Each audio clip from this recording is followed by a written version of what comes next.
Praise the Lord. आइए हम परमेश्वर के वचन में चलें और हम प्रभु के वचन में देखने के लिए जा रहे हैं कि हम बपतिस्मा किस प्रकार लेना चाहिए। और संसार में बहुत सारे बपतिस्मे हैं, और जैसे कि कुछ लोग झंडे के नीचे से गुजार कर एक व्यक्ति को बपतिस्मा देते हैं, और बहुत सारे लोग छिड़काव के साथ एक व्यक्ति को बपतिस्मा देते हैं। लेकिन सही बपतिस्मा क्या है, बपतिस्मे की सही रीति क्या है, एक व्यक्ति किस ढंग से बपतिस्मा लेना चाहिए, परमेश्वर के वचन के अंदर इस सच्चाई को हम जानेंगे। और आइए हम परमेश्वर के वचन में पढ़े मरकुस की किताब और उसका पहला अध्याय और 9 वचन से हम पढ़ना शुरू करेंगे। उन दिनों में यीशु ने गलील के नासरत से आकर यरदन में यूहन्ना से बपतिस्मा लिया, और जब वह जल से निकलकर ऊपर आया तो तुरंत उसने आकाश को खुलते और आत्मा को कबूतर के समान अपने ऊपर उतरते देखा। आप यहाँ पर देख सकते हैं 9 और 10 आयत के अंदर कि यीशु मसीह के आने से पहले यूहन्ना बपतिस्मा देने वाला वहाँ पर था, और यूहन्ना बपतिस्मा देने वाला यरदन नदी के अंदर लोगों को बपतिस्मा देता था। और यीशु मसीह ने भी उसी यरदन नदी के अंदर यूहन्ना से बपतिस्मा लिया।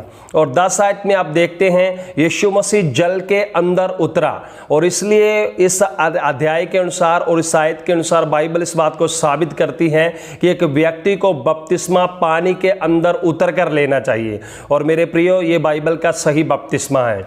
और दूसरी बात जो रोमियो की किताब और 6 अध्याय और उसमें लिखा हुआ है कि बपतिस्मा इस बात का प्रगटीकरण है, जब आप बपतिस्मे को लेते हैं आप यीशु मसीह के साथ मारे जाते हैं, आप यीशु मसीह के साथ दफनाए जाते हैं, और आप प्रभु यीशु मसीह के साथ जी उठते हैं। और जब तक आप पानी के अंदर उतरते नहीं हैं, आप कैसे इस बात को जान पाएंगे कि आप यीशु मसीह के साथ मारे गए हैं, आप उनके साथ दफनाए गए हैं और आप मुर्दों में से जी उठे हैं। और ये बात जो रोमियो 6 अध्याय में लिखी है, इस बात को आप तभी समझ सकते हैं जब आप पानी में डूबकर बपतिस्मा लेते हैं और पानी के अंदर से आप बाहर आते हैं। इसलिए रोमियो 6 अध्याय की आयत इस बात को साबित करती है कि जब तक आप पानी का बपतिस्मा नहीं लेते हैं, आप यीशु मसीह के साथ मारे जाने, दफनाए जाने और जी उठने के सत्य को आप कभी भी समझ नहीं सकते।